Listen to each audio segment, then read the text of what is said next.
सामने आ रही है। दिल्ली में जेपी नड्डा है, महासचिवों के साथ उनकी बैठक होनी है बीजेपी ऑफिस में। ये अहम बैठक होगी। चुनावी राज्यों को लेकर कई अहम मुद्दों पर चर्चा की जाएगी।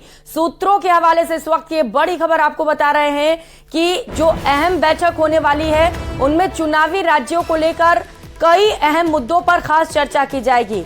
राजस्थान के लिए जिम्मेदारियां पेश करने पर भी विशेष चर्चा होगी। तेलंगाना, मध्य प्रदेश और छत्तीसगढ़ पर भी मंथन किया जाएगा। तो दिल्ली में आज ये महत्वपूर्ण बैठक होने वाली है और जिन राज्यों में विधानसभा के चुनाव होने वाले हैं उन राज्यों को लेकर इस बैठक में खास चर्चा की जाएगी। कैसे आगामी चुनाव में बीजेपी को जीत मिल सके, इसी को लेकर यहां पर महामंथन किया जाएगा। तो बीजेपी के राष्ट्रीय अध्यक्ष जेपी नड्डा इस बैठक की अध्यक्षता करेंगे। महासचिवों के साथ ये बैठक होगी और निश्चित तौर पर खास रणनीति आगामी चुनाव को लेकर तैयार की जाएगी।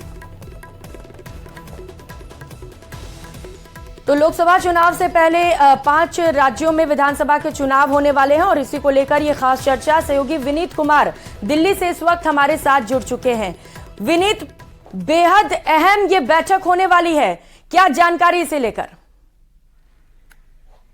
प्रियंका, निश्चित तौर पर मैं आपको बताना चाहूंगा कि यह अहम बैठक जो है वो बीजेपी राष्ट्रीय मुख्यालय में होगी और साफ तौर पर यहां पर रणनीति बनाई जाएगी। जिन आगामी में चुनाव राज्यों में चुनाव होने हैं उसको लेकर के रणनीति बनाई जाएगी। इसके साथ ही साथ मैं आपको बताना चाहूंगा कि अगर हम बात करें राजस्थान के बारे में बात करें तो वहां पर जो पार्टी के अब तक के कार्यक्रम हुए हैं उसको लेकर के चर्चा की जाएगी कि आखिरकार पार्टी का जो कार्यक्रम रहा उसमें कैसा फीडबैक रहा। जैसा कि हमने देखा कि जनाक्रोश रैली जो है वो बीजेपी में जो है वो राजस्थान में निकाल रही है, उसको लेकर के फीडबैक ली जाएगी। इसके साथ ही साथ मैं आपको बताना चाहूंगा कि जैसा कि हमने देखा कि परसों देर शाम बीजेपी राष्ट्रीय अध्यक्ष जेपी नड्डा और केंद्रीय मंत्री अमित शाह जो है वो राजस्थान पहुंचे थे। वहां पर उन्होंने रात में बड़ी बैठकें की थी और उसके बाद यह बैठक हो रही है। पार्टी की निश्चित तौर पर रणनीति होगी कि आखिरकार जो फीडबैक मिला है, राजस्थान के फीडबैक मिले, राजस्थान के नेताओं से फीडबैक मिले हैं और उसके बाद किस तरह की रणनीति के माध्यम से आगे चुनाव में बढ़ा जाए, इसको लेकर के मंथन होगा। मैं बताना चाहूंगा कि इसमें मैं बीजेपी राष्ट्रीय अध्यक्ष जेपी नड्डा के साथ प्रभारी महासचिव अरुण सिंह भी मौजूद रहेंगे और इस पूरे फीडबैक पर उनकी जो नजर रहेगी और चर्चा होगी। एक महत्वपूर्ण बात यहां पर मैं आपको यह भी बताना चाहूंगा कि आखिरकार आगे किस रणनीति के माध्यम से आगे बढ़ा जाए, चुनाव प्रचार को किस तरह से डायरेक्शन में ले जाया जाए, किस मुद्दों को लेकर के ज्यादा जनता के बीच में जाया जाए, क्योंकि हमने देखा कि जिस तरह से जनाक्रोश रैली हुई है और जिन मुद्दों पर जनता का बेहतर रिस्पांस मिला है, जिस पर जो वर्तमान अशोक गहलोत सरकार पर जिस पर ज्यादा आक्रोश दिखा है उसको लेकर के चर्चा होगी और मंथन होगा। जी बिल्कुल, बेहद महत्वपूर्ण ये चर्चा भी है क्योंकि खुद इसकी अध्यक्षता जेपी नड्डा कर रहे हैं। विनीत, इससे पहले वो पहुंचे भी थे, मंथन की गई थी लंबे वक्त तक। राजस्थान में कई घंटों तक बैठकों का दौर चलता रहा। क्या आपको यह भी लग रहा है कि मुद्दों के साथ साथ टिकट वितरण पर भी चर्चा हो सकती है और कुछ ही समय में 1-2 दिन के अंदर अंदर घोषणा भी की जा सकती है?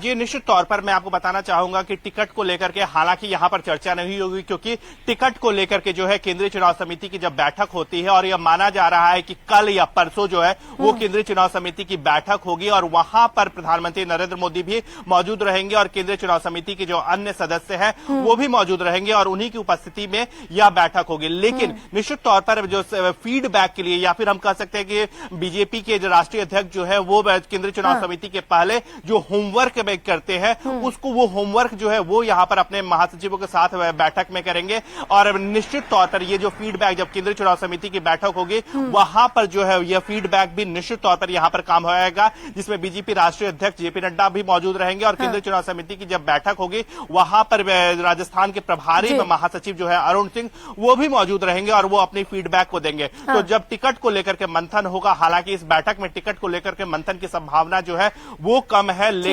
इस बैठक में जो चुनावी स्ट्रेटेजी जो है उसको लेकर के चर्चा होगी। लेकिन जब केंद्रीय चुनाव समिति की बैठक बिल्कुल विनीत, यानी कि जो महासचिव वहां पर मौजूद रहेंगे उनसे फीडबैक तो लिया ही जाएगा, साथ ही साथ इन मुद्दों पर भी खास चर्चा होगी कि कौन कौन से वो बड़े मुद्दे हैं जिन्हें आगामी चुनाव में उठाना है जिससे बीजेपी को जीत मिल सके। आप इस बैठक पर नजर बनाए रखिएगा विनीत, बहुत शुक्रिया तमाम जानकारियों के लिए।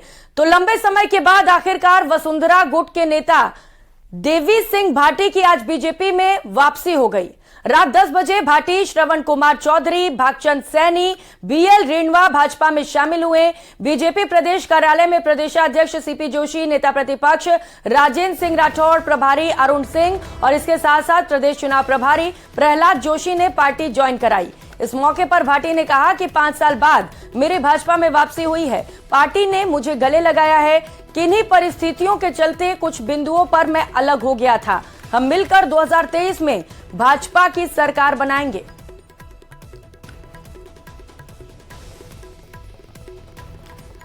तो ये तस्वीरें आपको दिखा रहे हैं। दिग्गजों ने एक बार फिर से बीजेपी का दामन थाम लिया है। पार्टी में वापसी हो गई है और साफ तौर पर उनकी ओर से ये कहा जा रहा है कि कुछ ऐसे बिंदु थे जिनकी वजह से थोड़े मतभेद हो गए थे, लेकिन अब हम फिर से एक साथ हैं।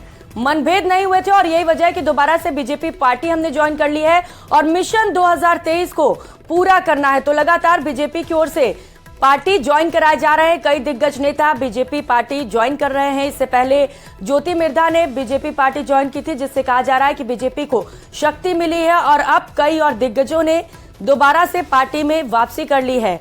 अरुण सिंह ने इस दौरान बयान भी दिया। उन्होंने कहा कि हमारी पार्टी लगातार बड़ी होती चली जा रही है। भारतीय जनता पार्टी का परिवार आज और बड़ा हुआ है।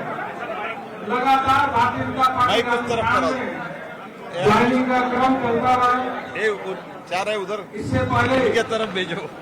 बहुत सारे नेता अधिकारी भारतीय जनता पार्टी को ज्वाइन किए हैं और सबका एक ही उद्देश्य है कि कांग्रेस की गहलोत सरकार की नकारा और निकम्मी जो सरकार है, जो महिला विरोधी, जो दलित विरोधी सरकार है, पेपर लीक कराने वाली सरकार है, उसको 2023 में उखाड़ फेंकना है। भारतीय जनता पार्टी के इस विशाल परिवार में जिसकी अगुवाई देश ने दुनिया के लोकप्रिय नेता आदरणीय नरेंद्र मोदी जी और जेपी नड्डा जी करते हैं, आज दुनिया की सबसे बड़ी पार्टी भारतीय जनता पार्टी बनी है, उस विशाल परिवार में हमारे ही पूर्व मंत्री आदरणीय देवी सिंह जी भाटी साहब का हम स्वागत और अभिनंदन करते हैं। भारतीय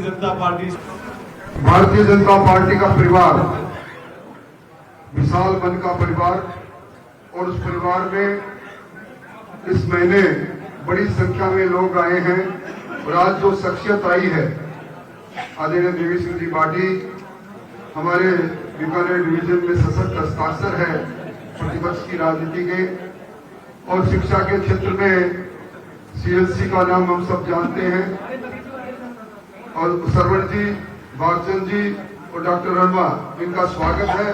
और मैं तो ये कहूंगा अब कांग्रेस का ना तो कल्चर बचा है, ना कांग्रेस के पास वर्कर बचा है।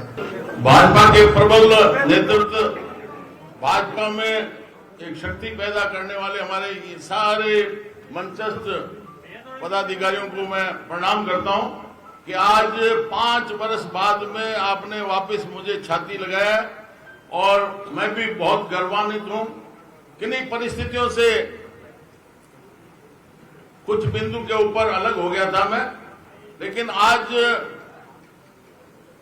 हमारे जो वरिष्ठ पार्टी के पदाधिकारी हैं उनसे चर्चा हुई, कोई थोड़ा बहुत गिला शिकवा था तो वो भी दूर हो गया। मेरे जो बीकानेर के ही हैं केंद्रीय मंत्री अर्जुन राम जी मेघवाल से भी वार्ता हो गई, हम दोनों संतुष्ट हैं। तो बीजेपी में जहां कुछ लोग घर वापसी कर रहे हैं, तो वहीं आगामी विधानसभा चुनाव को लेकर कांग्रेस ने भी तैयारियां तेज कर दी हैं। इस सिलसिले में प्रदेश कांग्रेस से सह प्रभारी काजी निजामुद्दीन ने बूंदी पहुंचकर कांग्रेस दावेदारों से मुलाकात की। इस दौरान सर्किट हाउस में कांग्रेसी नेताओं और कार्यकर्ताओं ने उनका जोरदार स्वागत किया। निजामुद्दीन बोले, बैठक की रिपोर्ट प्रदेश कांग्रेस स्क्रीनिंग कमेटी को सौंपने के बाद ही सही प्रत्याशियों का चयन किया जाएगा।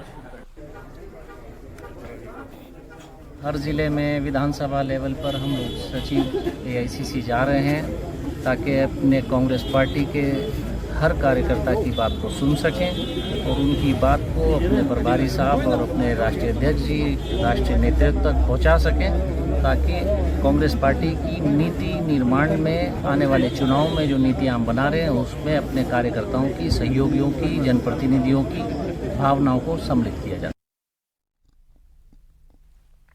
रुक करेंगे बड़ी खबर का। सीकर से बड़ी खबर है, मुख्यमंत्री अशोक गहलोत का आज सीकर का दौरा है। सांगलिया धूनी दर्शन के लिए मुख्यमंत्री अशोक गहलोत पहुंचेंगे। सीएम गहलोत के तकरीबन 1 घंटे रुकने का कार्यक्रम तय किया गया है।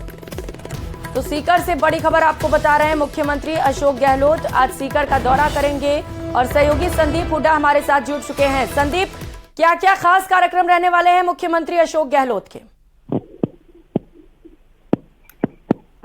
आवाज पहुंच रही है संदीप जी?